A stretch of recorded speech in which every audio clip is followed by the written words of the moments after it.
Be here now. Each evening when I'm going to come out to speak, I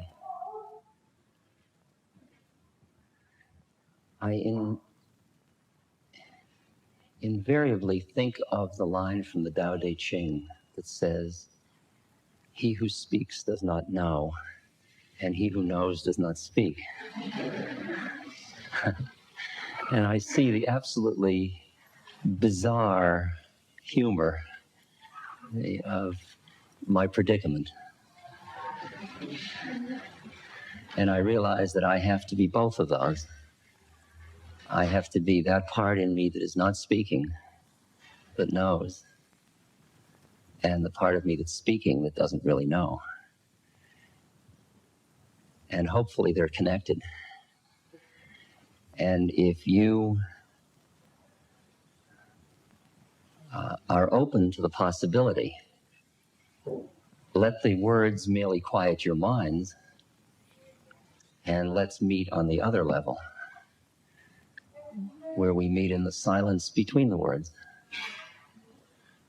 Because we come together to speak about the unspeakable.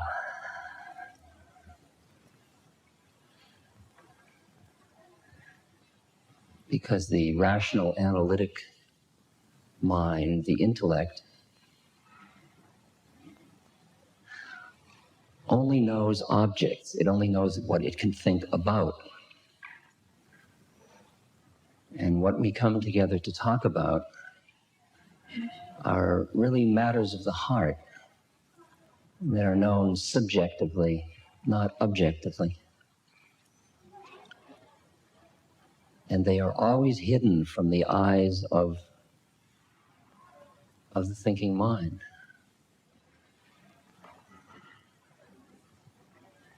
And yet I'm in the word business, so that we just have to take the words very lightly. There's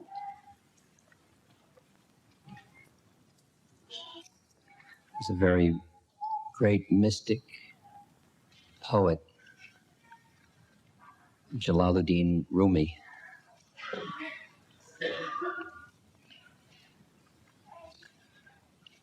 He said, "I am a sculptor, a molder of form. In every moment I shape an idol, but then in front of you, I melt them down. I can rouse 100 forms and mix them with spirit, but when I look into your face, I want to throw them into the fire." The you in this case being the beloved, or that higher part of ourselves. That our minds keep creating realities. We keep creating models of ourselves. We keep creating expectations about the world. We create these forms of clay, and we try to breathe life into them. But the minute you look directly into the eyes of the forms, all seem to dissolve before your eyes, and you're left speechless or heartful, whichever way you'd like to look at that.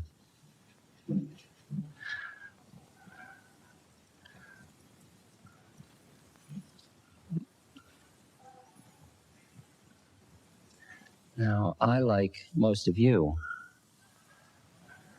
when I was born, went into what could be called somebody training. That is, my parents were somebody, and they set out to make me somebody as well.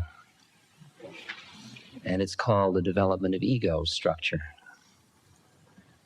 And I developed a somebody-ness. I knew who I was, or who I thought I was. I developed a set of models, thought forms that defined who I thought I was and who I thought everybody else was and how I thought it all was. And I worked very hard at that. And I became so much somebody that everybody came up to me and said, "You're really somebody." And You know, because you keep looking into the eyes of people who, the more somebody is, the more you look into their eyes to find out if you're really somebody. You see? So, and I would look into the most somebody's eyes, and I'd say, am I somebody? And they'd say, you're really somebody. Now, the predicament with somebody-ness was that it had been developed from outside in, I was trained to think of myself a certain way through my parents, my education, my culture, and to get reassurance from the minds of other human beings that I was doing it right. The problem was that inside, it didn't feel good. It was as if I was wearing a piece of clothing that didn't fit right, and that I was trying to make myself make it fit. So I would scrunch my body so that it would fit perfectly, so that I could be the somebody everybody wanted me to be. And I would be in pain, and people would come up and say, what a lovely suit, what beautiful material. So I decided that if everybody would say, you're really somebody, you must be very happy. So I decided if they all thought I must be very happy, and I wasn't very happy, that I must therefore be sick. Seems like a reasonable conclusion. So I went to a psychiatrist, and for a small pittance, he offered to teach me how to wear his suit, which was equally uncomfortable in a different way, but it was even more somebody than the suit I had been wearing. It was like a double somebody then. So I put it on, and once I was wearing his suit, because he was a Freudian, I no longer saw people. I merely saw like psychosexual stages of development. I saw late anal retentives and early oral incorporatives and so on.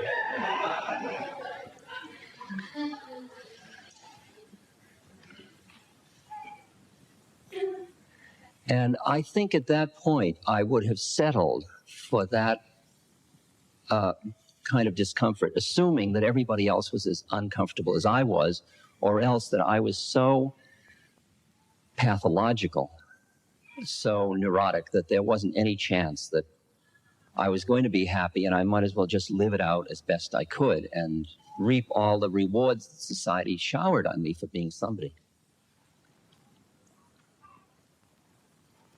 So that when the moment came when I took off the suit, when I, if you will, transcended ego or broke out of myself, which happened in my case chemically, I had a series of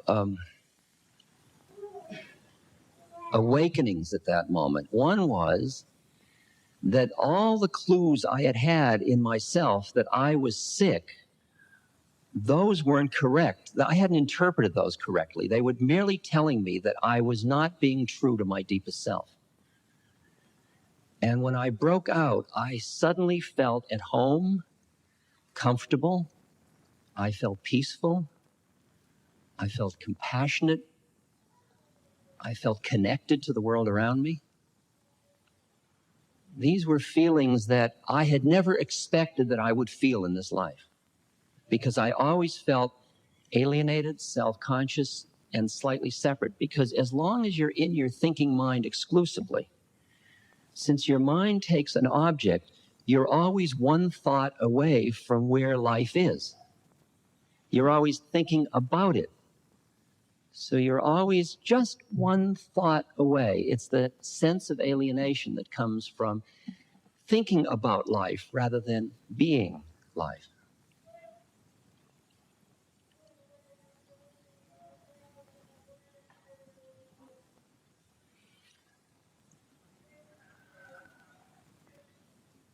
Well, 2 hours later, when the chemical wore off, I then went back into the suit, much to my chagrin, and spent then the next many years attempting to get rid of the suit, chemically and through all kinds of spiritual practices in India, Japan, etc.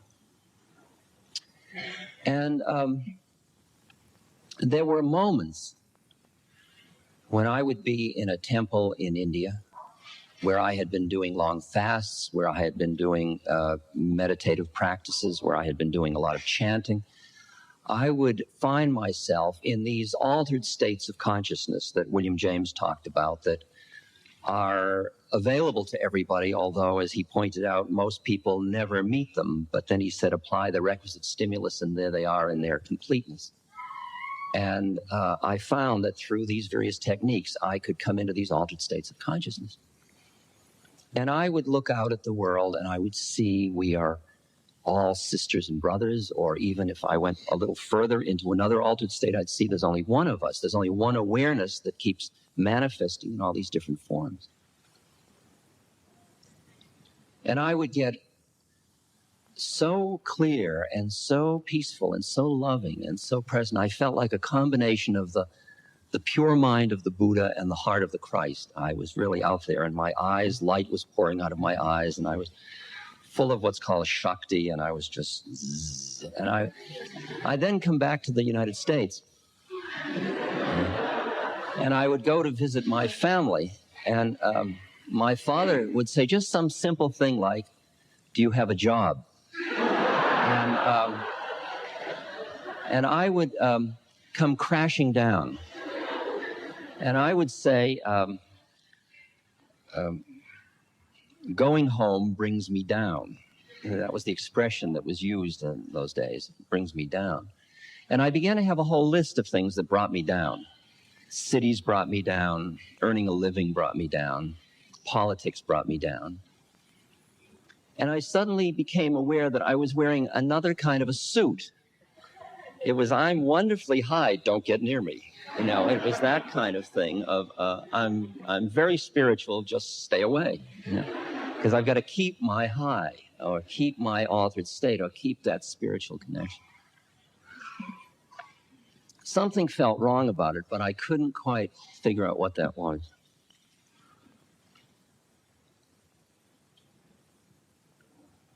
And it took me a number of years because everybody around me seemed, and most of the spiritual practices of the world were designed to help you escape from the trap of dualism, to help you escape from your own separateness into which you took birth, so that you could pull your awareness out of identification with your own separateness, whether by prayer, by meditation, by fasting, by any of the number pilgrimages, whatever the techniques were.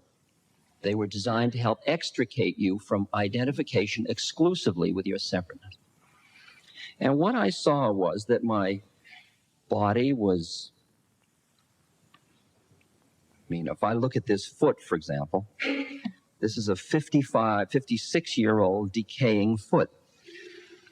It's like an old tree trunk that you might meet out in the woods. And it's decaying according to the laws of nature. It seems to be doing beautifully. It's rather aesthetically exquisite as a decaying foot. If I look at my hand, I see that there's now veins and there's wrinkles and bone, and it's really getting to look like my father's old hand now. He's 89, and I can feel me growing into my father's old hand. Now, if I thought that was my hand, I would freak. But I see it's just a part of nature. It's just a phenomenon that the identification, I have these spots on my head, and I don't know whether here, but in the United States, they sell something called porcelana, which is something you put on which makes the spots disappear. And the advertising says, they call these aging spots. I call them ugly. But I noticed that as my spiritual work progressed and I identified less and less exclusively with my body, I could say, they call them ugly, I call them aging spots, that they were just beautiful phenomena of nature, that I was no longer So what you might call ego involved or invested in. And I saw that most of the practices were designed to, my body was decaying gently and sweetly, but it was still decaying. And certainly investing in this was like, as Christ said, laying up your treasures where moth and rust doth corrupt. There's no doubt about it. This was. And then my personality,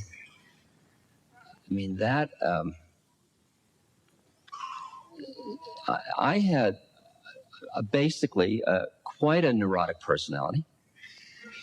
And it's interesting to note in reflection that in all the years that I was a professor of psychology at Harvard and Stanford, in all the years that I was in analysis, all the drugs I've taken, all the yoga I've studied, all the spiritual teachers I've sat at the feet of, all the meditation I've done, I don't think I have gotten rid of one of my neuroses.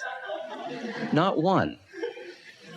However, what has changed is that before they were these huge, big things that they were very frightening, and they took me over, all my sexual perversities and fears and insecurities would take me over. And now they're sort of like little schmooze, or they're little beings. They're sort of little friendly beings, and I invite them in for tea. And they're still around. They're all there. Oh, hello there, a sexual perversity. Come on and have tea.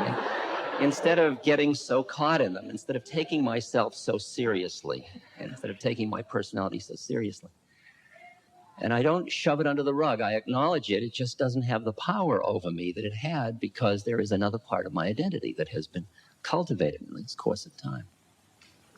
But at any rate, during that time, those early years, since my body was certainly not a long-term good investment from an investor's point of view, and since my personality had so much neurosis in it, what I wanted to do, as many people did, was just to get rid of it all as fast as possible and go to heaven or live in La La Land or wherever you want to call that. I wanted to live in peace and non-embodied bliss.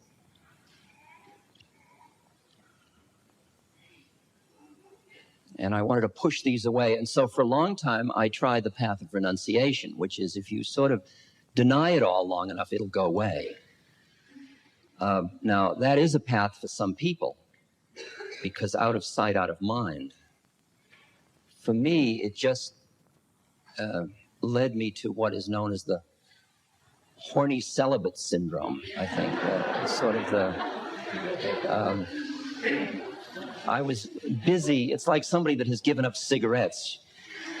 I haven't smoked in 3 years, 2 months, and 22 minutes. It's that they may die of not smoking, because they're so busy not smoking.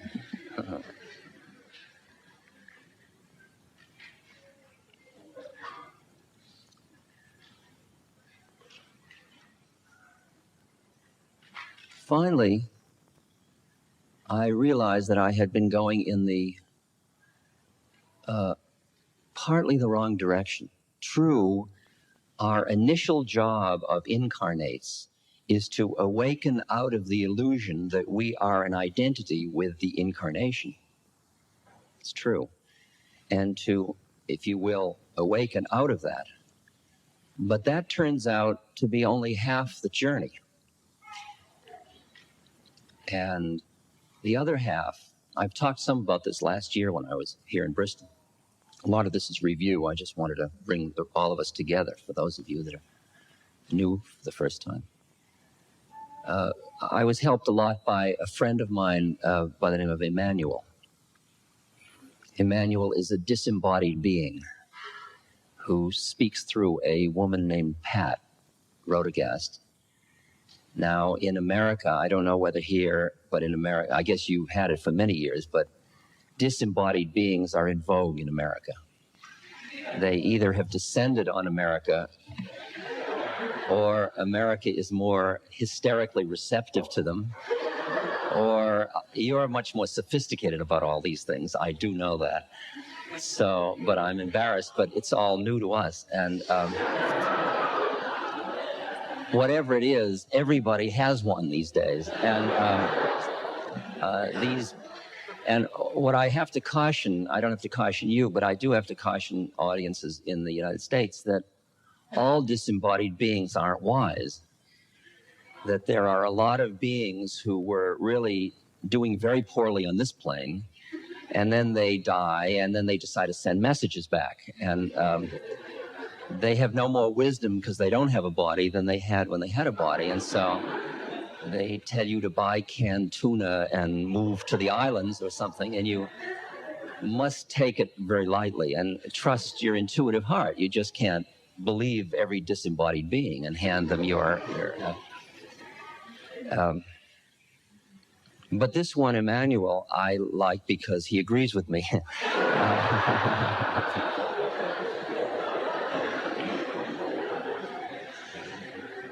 And when he's very charming, he's very light. When I asked him, Emanuel, for example, I work with dying, and I say to him, what shall I tell people about dying? And he said, Ram Dass, tell people that dying is absolutely safe.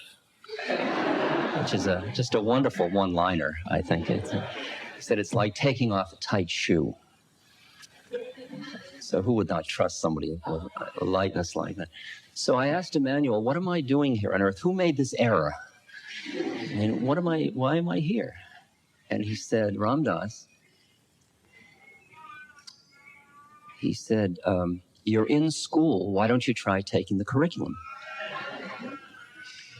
Why don't you try being human?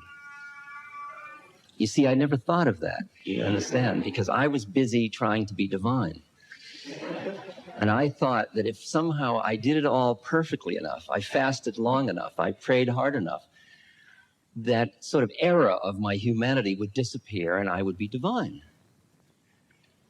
And what he said was, your freedom lies through your humanity, not in spite of it. And I began to hear all of the lines in the mystic traditions. For example, the line, there is nowhere to stand, that says, the object of all of this work of life, of incarnation, isn't to get high, it's to be free. And to be free means you don't stand anywhere. It means you don't stand in heaven and look at earth, and you don't stand at earth and look at heaven. You don't stand anywhere. Or conversely, you stand everywhere.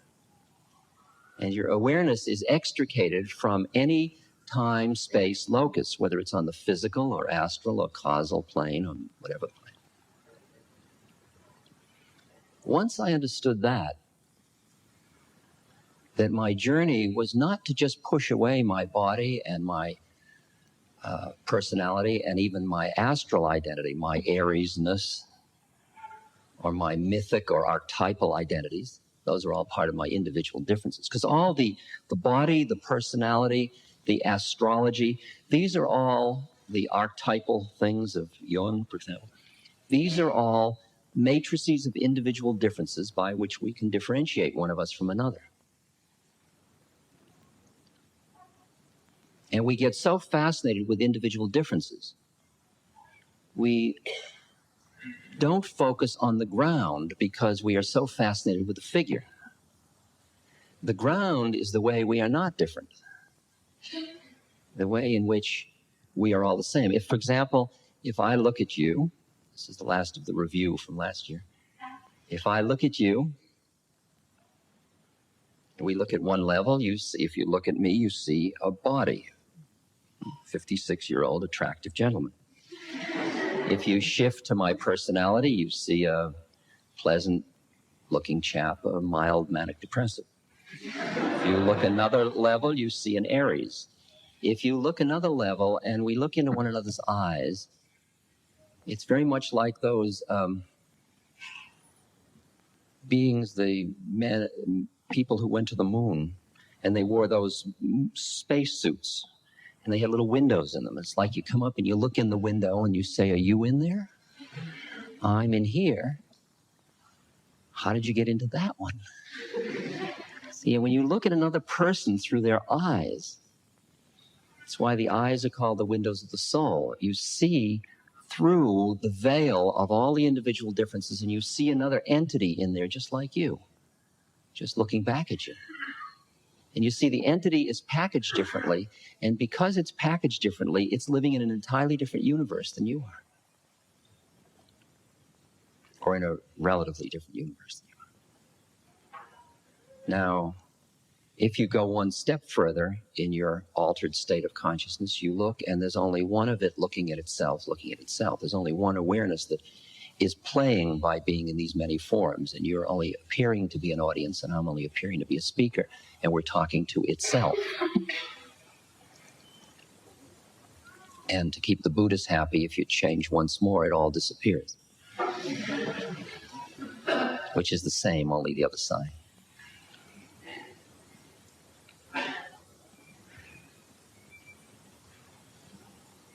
Now, once you start to cultivate these planes, realizing you can't stand anywhere.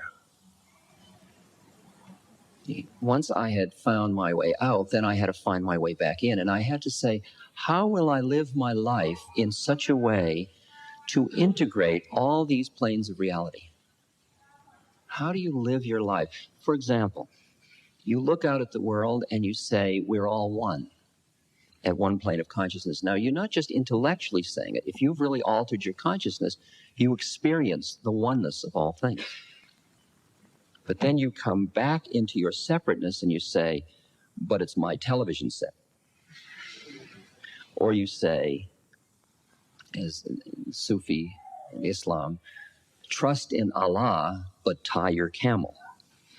See, it's the simultaneous planes, it's planes of reality in which it appears to be paradoxical in the way in which you live.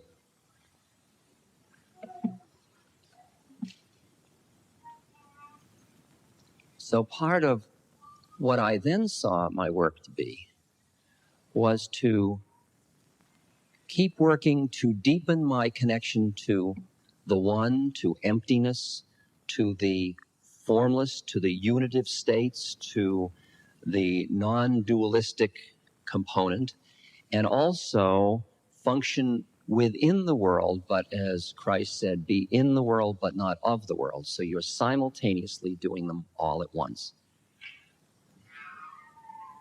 Which is, now, as you develop that quietness inside of that, there's nowhere to go, there's nobody to go there, nothing to do, nothing to achieve. Once you see that all of the forms of dualistic experiencing, of collecting experiences, is all just relatively real, it loosens the power of all those things over you. They don't compel you as much. And at first, when that starts to happen, you get a little anxious because it feels like the richness of life is dying for you. And you're beginning to experience the statement, lest ye die, ye cannot be reborn. You begin to feel death around you. You feel the emptiness of things that previously were extremely pleasant to you. And it's a little disconcerting. And some of people that are on this journey would like to say, stop, I think I'd like to go back. I would think I would like to milk it for a little more. I'd like to have just a little more of the pleasure, of the rushes, of the romantic drama. Because as long as you identify with your separateness, you are involved, for example, in romantic love. Do you love me? How much do you love me? Do you love me enough? Will you always love me? I mean, it's infinitely milkable for drama, for emotional Sturm und Drang. I mean, it's just so thick with stuff.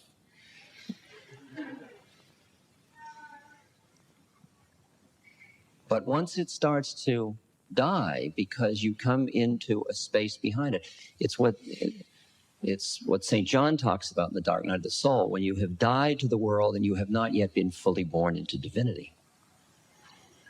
And then the answer, finally, you become what, there's a writer, Castaneda, who has written some books. Don Juan is the guru in that the curandero. They're written about Mexico, Mexican mystic traditions. And Don Juan teaches about being an impeccable warrior. And he says you learn to live with controlled folly. You huff and you puff and you make believe it matters even though you know that it doesn't. And that's the one that's very uncomfortable to most people. Because all the time they grew up, they were told it didn't matter. And suddenly it doesn't matter, and they are embarrassed and ashamed and frightened by the implications of that. I was in Hawaii recently, and I started to talk at a lecture. I try to keep myself from getting too far out because, well, I'll show you. I started to talk about what's called the cosmic giggle. The cosmic, the kind of humor of the whole predicament of humanity. And I was trying to relate the cosmic giggle to suffering, which is an interesting challenge because suffering seems so real and heavy, and how do you giggle about that?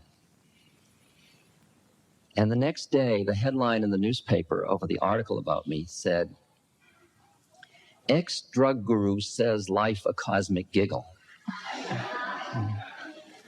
And I could see the mind of the reporter or the headline writer, that there was no way I could do that without seeming to profane the sacred of the personality, which takes drama as terribly real. And to stand behind it and see there's the thises and that's, and see it all just as it is, without judgment, without clinging, without aversion, without pulling or pushing. Just be with it just the way it is. It takes a certain deadness. And it's not deadness in the sense of you're not experiencing the things. All of them are being experienced. It's just that they are in a context in which they just become phenomena, arising, existing, and passing away.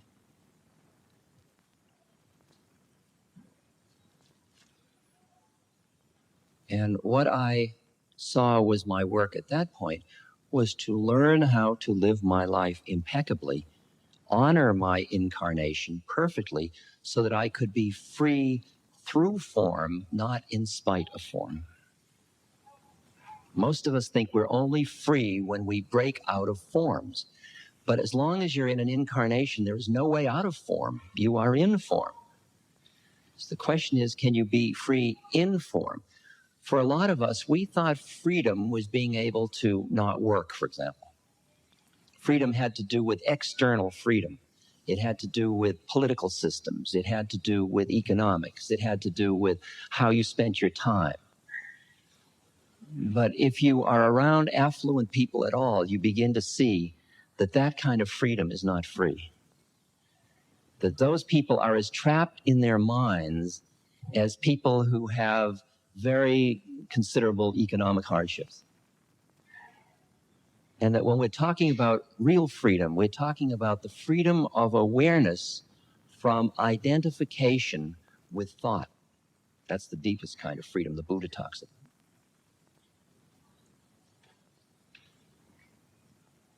And so the exercise becomes, how do you live in form? How do you live your life and do everything you do every day without getting lost in it? So that you are in it, but not of it. So that there is all the feelings and emotions and the play, but it has the quality of play, or as like Hermann Hesse talks about it, as a game. Or a dance. It's talked about in the world of Shiva. The dance of life. The play or the dance. And how do you live your life in such a way that it's dance or play or sweet delight, rather than it's all so heavy and serious, and I'm so important, and whether I live or die is very relevant.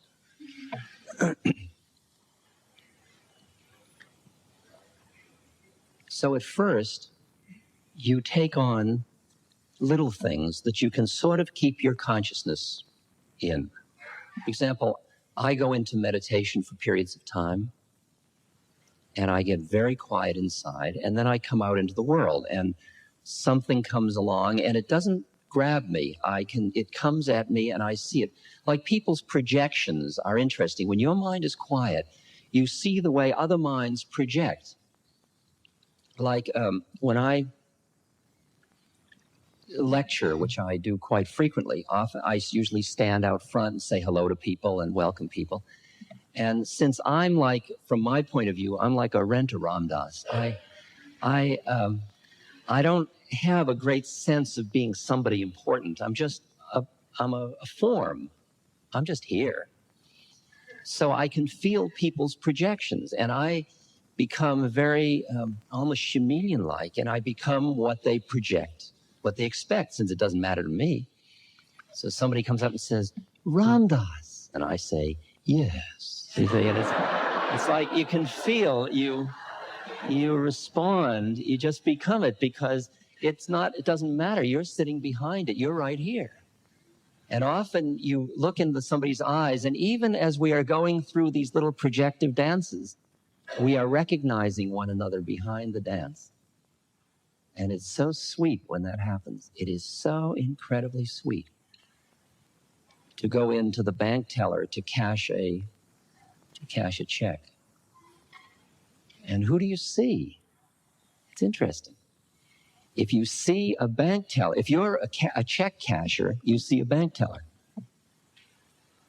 If you're resting in your being and you're just a being who happens to be cashing a check, you meet a being who happens to be a bank teller. Now, he or she may not be, they may think they are a bank teller. And your job, you have no moral right or even opportunity to say, come on, you know you're not a bank teller. Because their finger goes for the little button that calls for help.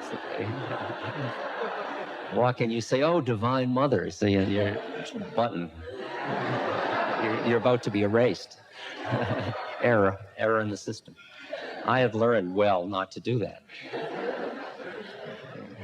You don't say everything you see.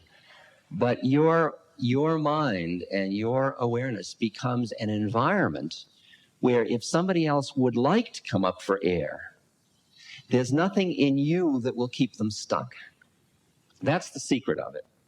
Not that you force them to come up, but you create an environment where you're not caught in any plane. You're seeing bank teller, man, woman,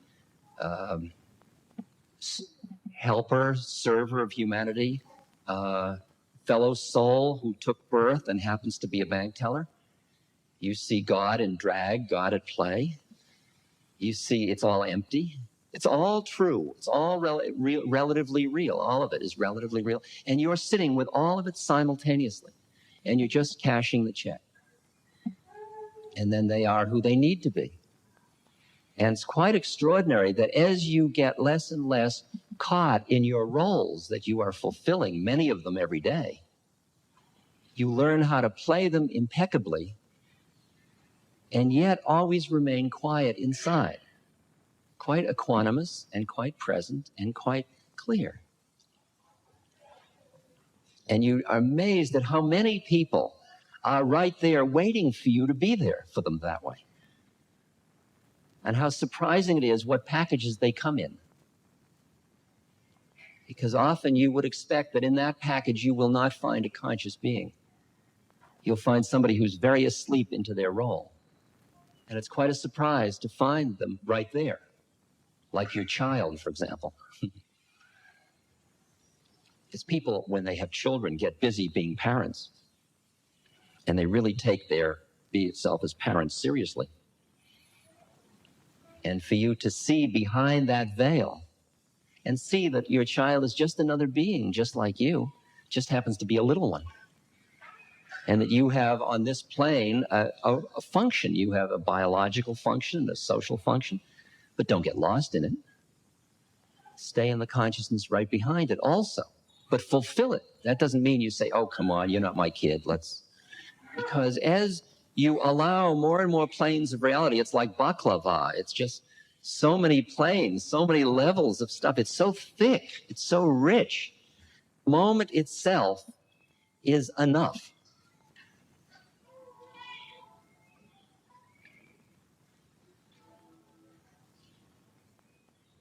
Now, there is another quality.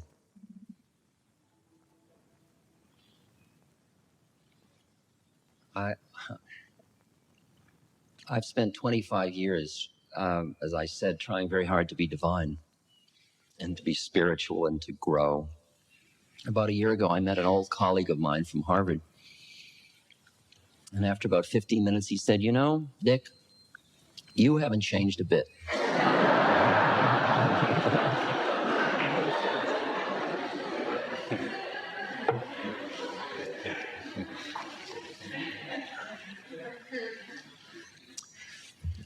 Because in the eyes of the beholder, each person sees their own projective systems.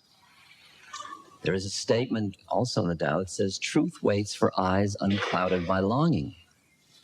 That when you desire something, you see only the outward container. You see only the projections of your desire. If you're very hungry, you only see what's edible. A line one of my teachers used once, when a pickpocket meets a saint, he sees only his pockets. There's that situation where you only see the projections of your own desires as to what will fulfill or frustrate them. So it is only as you quiet your mind so that you are quite extricated from identification with your own desires. It doesn't mean the desires aren't there. It doesn't mean my neuroses aren't there. It's all there. It is just that you are no longer identified with them. Your awareness, you, when I talk about you, I mean your awareness. Your awareness has come out of it so that it's in it, but not of it. It honors it, it experiences it, acknowledges it, but it isn't lost in identification. For example, when I was identified with my body, I was busy not going bald. That was very important to me. And I had a long piece of hair that I used to wear like this, and I always knew which way the wind blew. I always liked this. And now it's really quite no consequence, and I don't expect the more enlightened I get, the more hair I'll grow. It will still be there, and I will still be bald. But now it's just it's style now, instead of a thing, a problem. Instead of a problem, it's stylistic. My neuroses are my style now, instead of problems. It just changes, just that little flicker of change. But one of the things that has changed in me, and this is something that it would have been hard to tell my colleague about from Harvard, is that I have begun to fall in love with the universe. And it's hard to talk about that.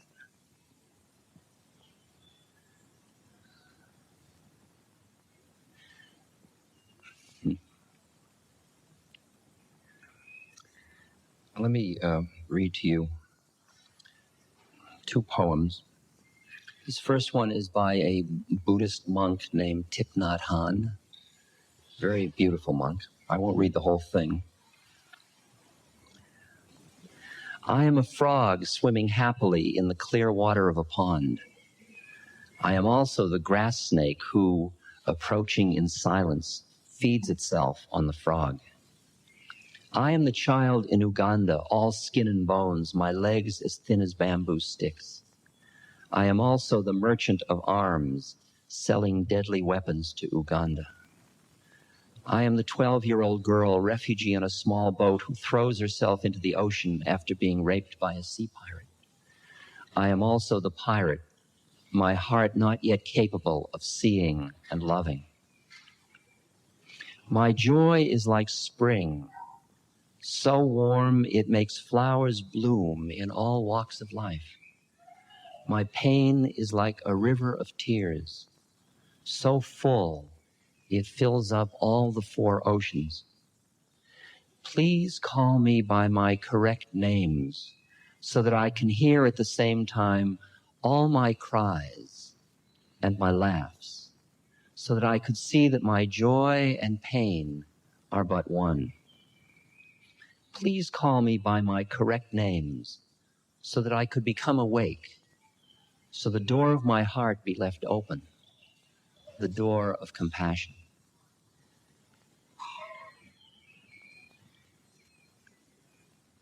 All my names. The quality of love has no boundaries. There's no other in love. There is us at one level, and at the deeper level, there is only I. We are merged in love. Call me by my true names. The other quote is still in dualism, but it's on the edge.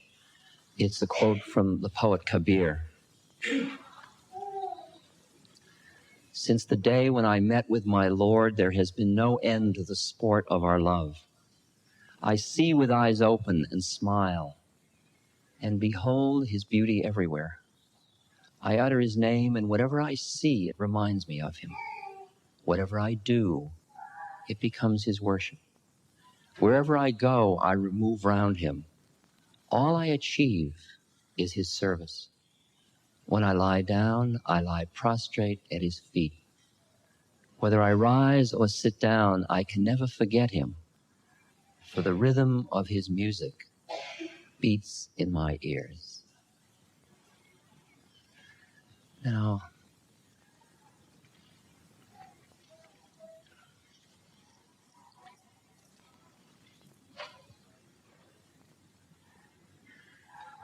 in the states of awareness, where you see there is one, there are no boundaries, there are no separatenesses. And then as that one starts to come into form as separate, you look at the separate forms it has taken with a quality of awe and wonder when you're looking from there. When you're looking from the point between what's called the form and the formless, right at the edge, and you look down at form or out at form or up at form, there's no direction. You look at form, you see the absolute awful beauty of form. And you see, as Plato talks about it, the law that you appreciate as what you call God oftentimes is just all form in law. It's all lawfully related. It's called the Tao in Chinese, the way of things. It's the way in which all forms are related to all other forms. And you look and you see it's perfect. You can look in physics or chemistry or astronomy or astrology or psychology or music, or wherever you look, you begin to see that forms are related all to all other forms, all in lawful ways. It gets interesting when you get down to quarks or things like that, but everything above that, it looks pretty well. And there is an interesting term. When you look at the way in which those things are all lawfully related, you say, it's perfect. My guru in India used to say to me, Ramdas, don't you see it's all perfect? I'd say, perfect? Perfect? What about Bangladesh? What about Africa? What about tyranny? What about violence? What about greed? He said, don't you see it's all perfect? Can't you step back for a moment from your humanity to see the way of things? Can't you see the way it's all lawfully unfolding? The question is, have you the courage to see what you're seeing? Or does it seem to take away your humanity? Because when you look and you say it's all perfect, the problem is it's so impersonal. Somebody falls down in front of you and you say, karma. See, there's no warmth to it. But if you come down into your human heart, the pain is unbearable. Because there is so much suffering everywhere. And you look, and that is rape, and there's child molestation, and there's ecological insensitivity, and there's tyranny, and there's terrorism, and there's... Which one is it first? Starvation, the homeless. Who is it? Where does your heart go first? And what most people do is they close their heart down and they armor it to protect it from the immense amount of suffering. They armor it with their mind, with thoughts, with a web or a net or a veil of thought that armors the heart so that they don't get hurt and overwhelmed by the immensity of the suffering. Because you know how when your child hurts, you give anything. And the quality of the heart is, the heart has no boundaries. My heart goes out to you is the expression. The heart will give. The heart doesn't know boundaries. The mind knows the boundaries. The heart says, here, take my automobile, take my apartment, take anything. And the mind's saying, now, wait a minute, be reasonable. And there is an interesting dialogue that goes on within us. And so this armoring protects not only our hearts from the amount of suffering outside, but it protects our separateness from our heart, which would give away our separateness. It would give away everything, give away everything. And so the interesting question is, how do you keep your heart open in hell? And what does it mean to be in love with the world? And what does it mean in action? What do you do?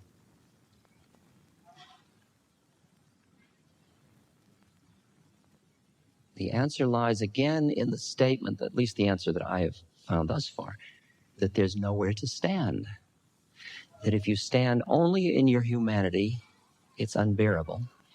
If you stand in the area of perfection, it's impersonal. If you get them both going at once, it is the root of what I understand true compassion to be about. It is something where, unlike Job, which questions God at some point, you do what you do because your human heart hurts and you want to do what you can to relieve the suffering of the people you love.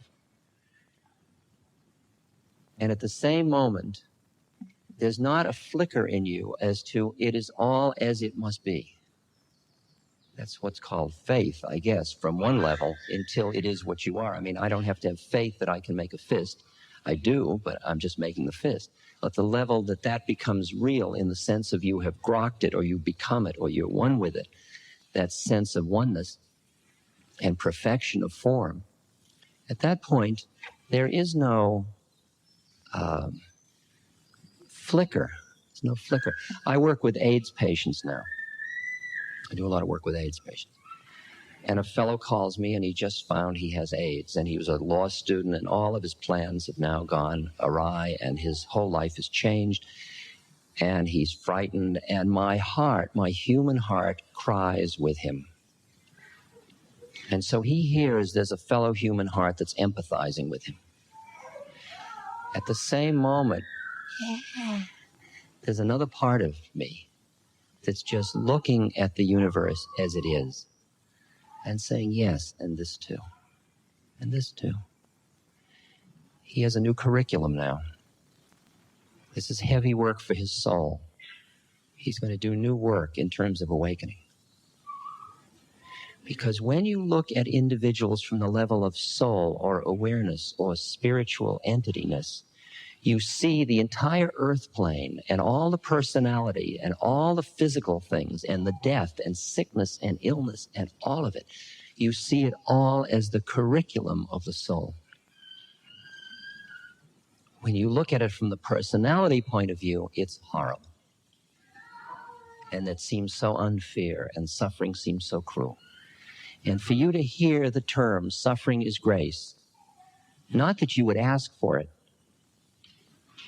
but that when it comes your way, you work with it. You work with it as part of your spiritual journey of awakening. Because the only reason anybody suffers is because of the clinging of their mind. Starvation is just a certain set of pangs. The fact that you suffer when you starve is because of the mind's identification with the separateness. When Ramana Maharshi, the great saint in India, was dying, and his devotees were crying, Bhagwan, Bhagwan, don't leave us, he said, Don't be silly. Where could I go? I'm just dropping my body. It's no big deal. When you have that level of awareness, then the whole meaning of suffering changes. And all suffering is showing you is where your mind is still clinging. I was giving a lecture recently in Des Moines, Iowa, in the United States. And I came into the hall and people saying, Ram Dass, and I was, yes, and I was being very, I mean, I am that. I'm a nice person, and I was being nice personish and humble and all those things you're supposed to be. And I walked into the hall, and I've always asked in my lectures for one of these microphones so that I can sit cross-legged and bring the microphone up, because if it's a straight microphone, you spend the evening leaning like that. So I walked into the auditorium, and there was a straight microphone. And I was smiling, hello, and I suddenly looked, what's that? And the woman who was managing the hall said, well, that's the only microphone we had. I said, well, I ordered the advance, and I suddenly saw that I got caught. I saw that it got me. And I broke out laughing, because what I saw was that my guru had come in drag as a microphone to say, I'll get you this time, you phony holy you. And so when you want to be high, everything that brings you down becomes a nuisance. When you want to be free, everything that brings you down is showing you the place where you're bringable downable, if you'll pardon the crudity of language. It'll show you where you're holding, and you begin to hate it and love it at the same moment. You begin to hate it and love it at the same moment. So, as you see formless come into form, the beauty of it and the awesome nature, you just love form so much. All of it, just the way it is. And you look at somebody, even somebody who is really rather unpleasant, and you see the unfolding of the law of their unpleasantness. And you may not like their actions, but you still understand the absolute beauty of the nature of the law unfolding for that person. And you experience such love for them. I find myself confused.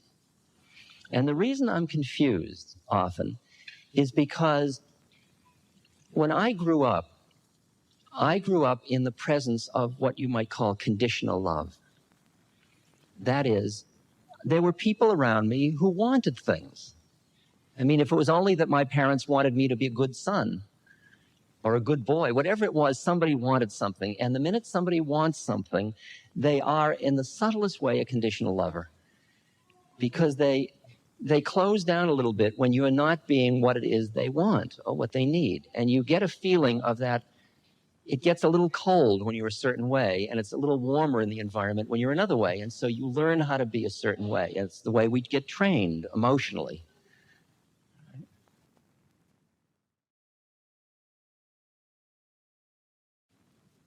Well, I grew up assuming that everybody wanted something from me, subtle though it might be, and I learned how to be what other people wanted me to be, as I told you before. When I went to India and met my guru, my spiritual teacher, he showed me that it was like meeting somebody that was so self-contained, if you will, or so free of that need, that he didn't really care what I was. I'll give you a few stories that I've told before, but they show you what that relationship was like. One of them is an old familiar one to some of you. I had a Volkswagen microbus, and there were maybe 11 or 12 of us in the bus one day. We were going to visit a little temple some miles away from my guru because he said we couldn't come there till the afternoon. On the way back, the bus was only running on 3 cylinders, and it wouldn't go up a hill because so many people were in it. So I said, would everybody get out and help push? Very steep hill. Everybody got out but 2 women. who were in the back talking. And they heard me, but they ignored me. And so we pushed up the hill with the women in it. And I was thinking they should have gotten out and pushed, you know, they really could have gotten out and pushed. But I didn't say anything because I'm a gentleman. But I was inside, I was kind of seething. And we got back to the temple where my guru was, and we walked in, and my guru was yelling as we walked in the door, yelling across the courtyard, Ram Dass is angry, Ram Dass is angry. And everybody said, no, he's been very, very nice. And he said, no, he's angry because the women wouldn't get out and push. See? Okay, so there was one example. Okay, now, then one I think I wrote about in Be Here Now. Back in 1968, after I had been in India for several months and fasting and doing yoga, I looked like a yogi. I really did. I had long beard and jeta, and I had beads, and I was wearing a dress and barefoot, and I had light pouring out of my eyes and light coming out of my forehead, and I was before I fell, and I had been not allowed out of the temple for 4 months, and then I had to go to Delhi to get my visa extended. And so I went to New Delhi, walking through the streets barefoot, and I was just floating, you know, through the streets. I was so far out that I went into a stationery store to buy some envelopes, and they wouldn't take my money because I was too holy. And that's pretty holy in India, you know. So it came time for lunch, and I went to a vegetarian restaurant, which was suitable to my role.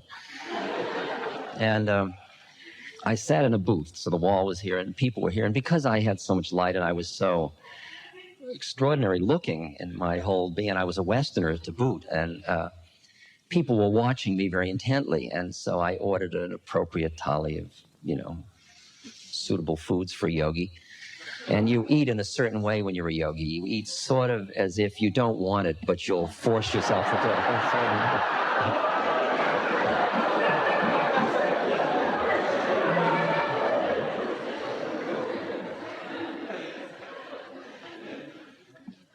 And I was doing quite well. I mean, they were clearly impressed, and I was impressed. We were all impressed. And dessert came, and it was something with 2 English biscuits in it, and they were cream-filled biscuits, and they were not yogi food, and they knew it, and I knew it, and you know, it's the kind of thing a yogi would just go like that to, you know. But inside me was this fat Jewish adolescent that he wanted those biscuits. There was no doubt about it. So I, in magic, when you do magic, you make people look at one hand and then you do something with the other hand. So I looked holy this way, and I moved the dessert over this way, and then I did something there, and I slowly edged the biscuits into my mouth. So I didn't lose any points with these people. And that night I got on the bus, and I went back to the mountains, 8 hours back on the night bus, and got there, and I brought some fruit to my guru, and I kneeled down in front of I had done my visa, and I came back to him, and I kneeled down, and I put my head down, and he grabbed the back of my hair, and he pulled me up, and he looked at me, and he said, "How did you like the biscuits?"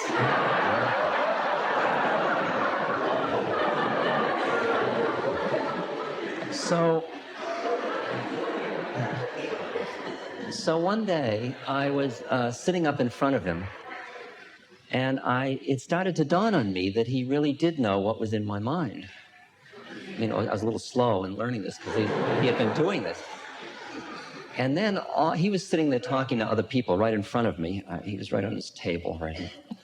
And I thought, well, if he knows those, he knows that. And if he knows that, and it's like trying not to think hippopotamus, you know. It was suddenly all the things that you would not want anybody to ever know, where my mind was full of those things, the things that you don't even want to have yourself know you're thinking, you know. And I got all red and I couldn't look at him. And when I finally looked through my fingers at him, he was looking at me right down close, and he was looking at me with such total love. And at that moment, I thought, what grace if I ever could be that kind of a person that could love people just the way they are. Because what happened at that moment was something clicked in me, in which I began to allow myself to be. Just allow myself to be. And there had been a little hook in there that never, it was always, I'll be okay, I'll be holy when I get rid of those things. And suddenly it's, I am what I am, and it's okay. And that desire that happened is, I can feel it beginning to happen. I can feel myself beginning to appreciate other human beings instead of judging them. The judging always comes from your own sense of separateness. And you're always judging people as better, worse, taller, shorter, fatter, thinner, richer, something, all kinds of continuum all the time. It comes with the mind. The other quality is one of just appreciating the exquisiteness of all these forms manifesting and the law unfolding and the intent of the spirit to awaken out of its separateness into the totality, and just appreciating the magnificence of the forms. The difficulty and the confusion for me lay in the fact that because of the way I was brought up, I felt a starvation or a hunger to be in love with another person. And I felt that when I was in love, when I experienced it, I immediately wanted to possess the beloved. It's a very common thing, as some of you may notice, that you're going along and suddenly a stimulus is presented which releases, it separates the armoring of your heart, and you say, I am in love. What you then add is, I am in love with you. Now, you are the method, to put it another way, you are the stimulus which releases the mechanism in me which allows me to be in love. But I identify the state of love with my method of getting there. So I say, I am in love with you, and the minute I say I am in love with you, then because it feels so good to be in love, where are you going to be Tuesday evening? And where are you going to be Friday evening? And where are you going to be for the rest of my life? Because you are my connection to the place in myself where I am love, and I can't get there without you. And I feel closed off if I don't have that being to be in love with. But now imagine that in the course of your spiritual practices, of your awakening, of this natural evolution of awakening, the mind starts to quiet. And as the mind quiets, the veils get a little more flimsy. They get a little more transparent. And you start to flick in and out of being in your heart more and more. It's not cut off from you as much. And you look at somebody and you feel you are in love with them. And then your old habits say, I am feeling this feeling I must possess. So you say, would you like to nest with me? And you go and you prepare a nest together. You get twigs and leaves and drapes and curtains. You make a nice nest. You're all cuddly together. And then after a while you say, I have to go down to the store to get some yogurt and beer. And you're at the checkout counter and you look into the eyes of the person at the checkout counter, and it happens again. Now, we have a society that has certain moral codes about that. Are you considering a ménage à trois? Well, what do you do at that point? Do you deny the feeling? Do you collect another one? If you leave this one and the other one is in the nest when you got back, you won't have either of them.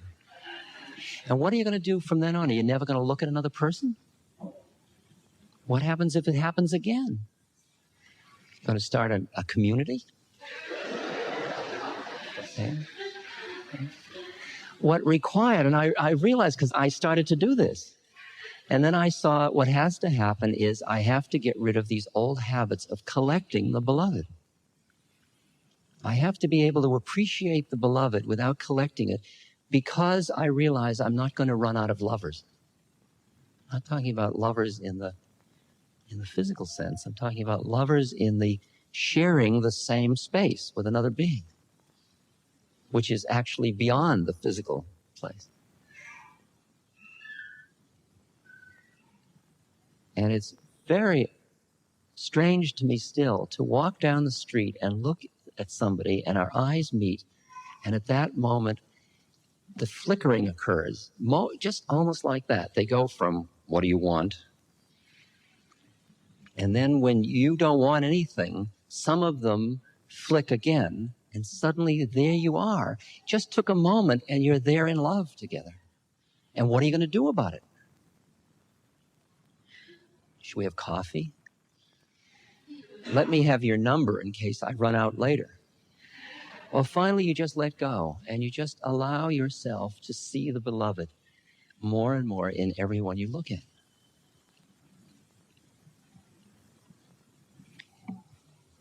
As you cultivate these planes of consciousness, where you see the beloved, where you're no longer so identified with your own desires and needs that you can only see the projection of your desires and needs so that you see the beloved, your action automatically changes.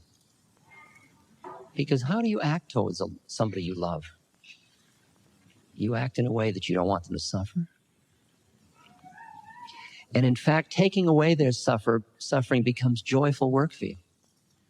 It's like Mother Teresa, who picks up the lepers in the streets of Calcutta, and she sees them as Christ in his distressing disguises. This is her beloved she's doing this with. And it's interesting how there's a line from Gandhi.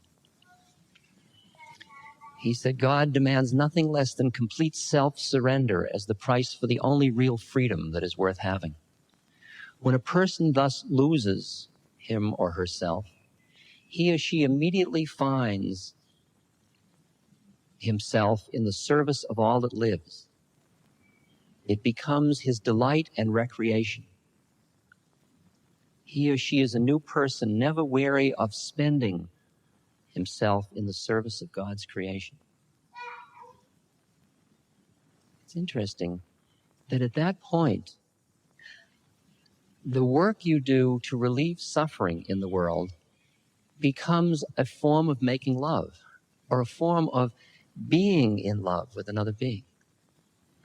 And there are two levels of that. One is where you see the beloved as a separate entity from yourself. And the next level out is where the suffering is your suffering. And you're relieving the suffering just in the same way as you might pull your other hand out of the fire. And when somebody says thank you, that almost feels as if they are making you distant, more distant than you are. Because you weren't a thank you away. You were inside that person. There is a quality of your behavior that changes as you cultivate these planes of awareness in yourself that can be called spiritual or altered states of consciousness. And as you integrate them into your life, you begin to become not only appreciative of the universe around you, including your own human heart and its pain.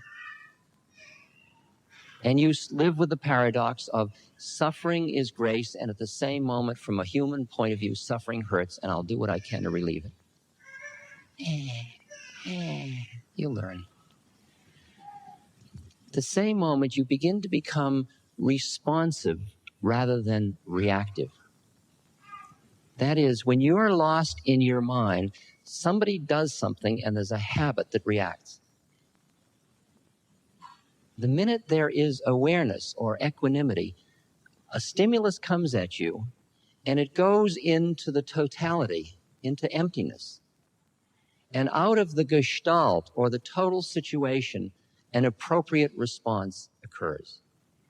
Not reactive just to that stimulus, but responsive to the total situation.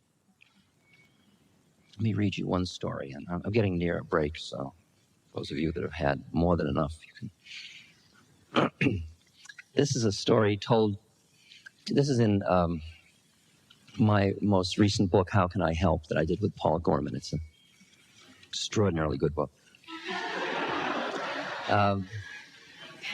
This is a story told to me by a friend who was a master of Aikido.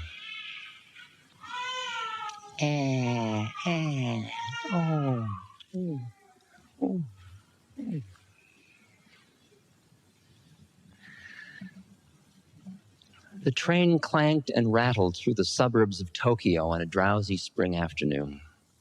Our car was comparatively empty. A few housewives with their kids in tow, some old folks going shopping. I gazed absently at the drab houses and dusty hedgerows. At one station, the doors opened, and suddenly the afternoon quiet was shattered by a man bellowing violent, incomprehensible curses. The man staggered into our car. He wore laborer's clothing, and he was big, drunk, and dirty. Screaming, he swung at a woman holding a baby. The blow sent her spinning into the laps of an elderly couple. It was a miracle that the baby was unharmed. Terrified, the couple jumped up and scrambled towards the other end of the car. The laborer aimed a kick at the retreating back of the old woman, but missed as she scuttled to safety. This so enraged the drunk that he grabbed the metal pole in the center of the car and tried to wrench it out of its stanchion. I could see that one of his hands was cut and bleeding. The train lurched ahead, the passengers frozen with fear. I stood up. I was young then, some 20 years ago, and in pretty good shape. I'd been putting in a solid 8 hours of Aikido training nearly every day for the past 3 years. I liked to throw and grapple. I thought I was tough. The trouble was my martial skill was untested in actual combat. As students of Aikido, we were not allowed to fight. Aikido, my teacher had said again and again, is the art of reconciliation. Whoever has the mind to fight has broken his connection with the universe. If you try to dominate people, you're already defeated.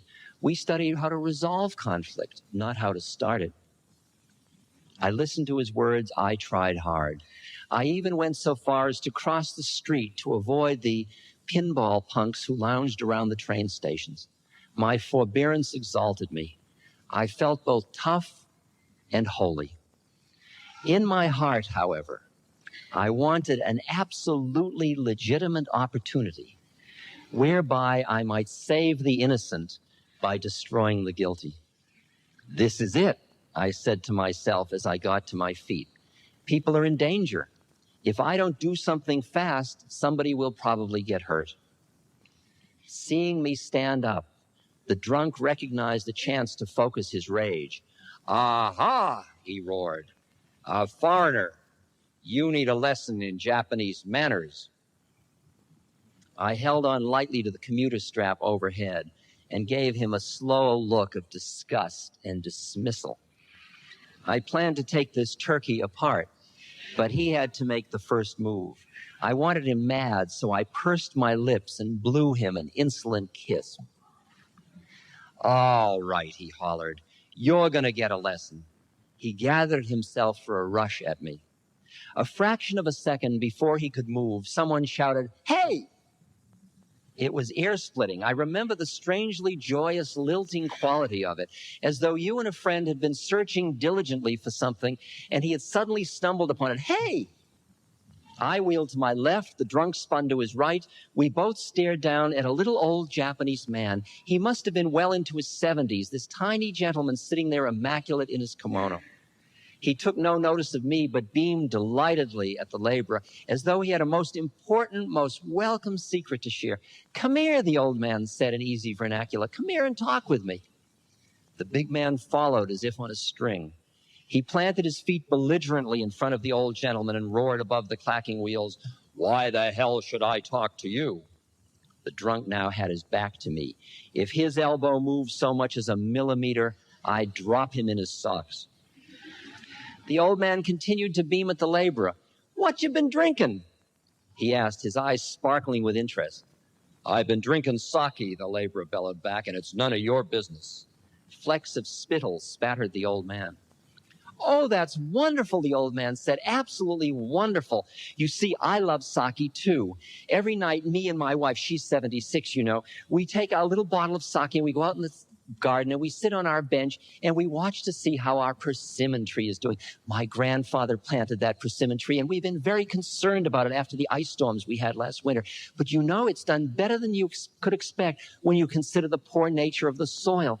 Do you know, we go out with our sake even when it rains?" He looked up at the laborer, his eyes twinkling. As he struggled to follow the old man's conversation, the drunk's face began to soften. His fist slowly unclenched. "Yeah," he said, "I love persimmons too." His voice trailed off. "Yes," said the old man, smiling, "and I'm sure you have a wonderful wife." "No," replied the laborer. "My wife died." Very gently, swaying with the motion of the train, the big man began to sob. "I don't got no wife. I don't got no home. I don't got no job. I'm so ashamed of myself." Tears rolled down his cheeks. A spasm of despair rippled through his body. Now it was my turn, standing there in my well-scrubbed youthful innocence, my make-this-world safe for democracy righteousness. I suddenly felt dirtier than he was. Then the train arrived at my stop. As the doors opened, I heard the old man cluck sympathetically. My, he said, "that is a difficult problem. Sit down here and tell me about it." I turned my head for one last look. The laborer was sprawled on the seat, his head in the old man's lap. The old man was softly stroking the filthy, matted hair. As the train pulled away, I sat down on a bench. What I had wanted to do with muscle had been accomplished with love. I had just seen Aikido in combat.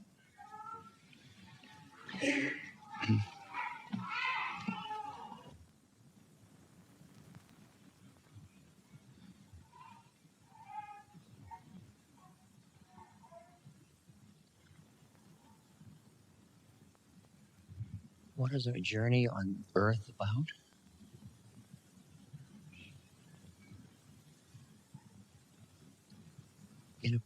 In the most profound sense that I can grasp, it is the journey of awakening, in which all of our life experiences are the grist for the mill of our awakening. And the awakening occurs as the mind becomes quiet, as awareness no longer is pulled by each thought. And as the thoughts less grab the awareness, the veil thins around the heart. And one experiences that quality. The heart is not the emotional heart and not the physiological heart, but the heart that the Chinese call the sin, or the heart mind. That deepest part of one's being. That suddenly becomes available. One begins to rest in it. And one comes to appreciate not only other people, but oneself, and appreciate the beautiful poignancy of our journey on earth. And then we can start to take all of the unfolding experiences and use them all to work on ourselves. And the work we do on ourselves becomes our gift to everybody else. Because the clearer you are, the more your heart is open, the quieter you are, the more you become an environment through which other people can become free. Because less and less do you need anything from them. And you are more just present with as we are. You're present with the moment. As that quieting occurs, you are less caught in the models in your mind that have expectations about the future, that have clingings to your past, and you are more open to the fullness of this moment.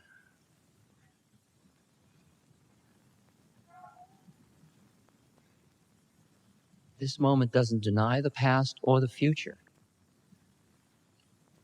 But if you watch the way your mind works when you're identified with the thoughts, even as you're having your supper, you're planning for your dessert. Even as you're having your dessert, you're planning for your evening. Even as you're having your evening, you're worrying about tomorrow. Even as you're doing one act, you're already in the next act. To pull your awareness back from the time-binding nature of mind allows you to be fully here. To be fully here, am I happy? Yes, I'm happy. I'm happy because it's spring. I'm happy because people are having babies that are bringing joy into their lives. I'm happy because flowers are blooming. I'm happy for a myriad reasons. Am I sad? Yes, I am sad. Because every 45 seconds, a child is dying needlessly from hunger. I'm sad because there is so much inhumanity among humans to each other and to other species. I am sad because there's so much fear. In this moment, I am both happy and sad. As long as you try to stay in the world of polarities, happy, sad, dark, light, positive, negative, good, evil, you cannot experience the richness of the moment. The richness of the moment is the one that lies just behind the two. Be here now.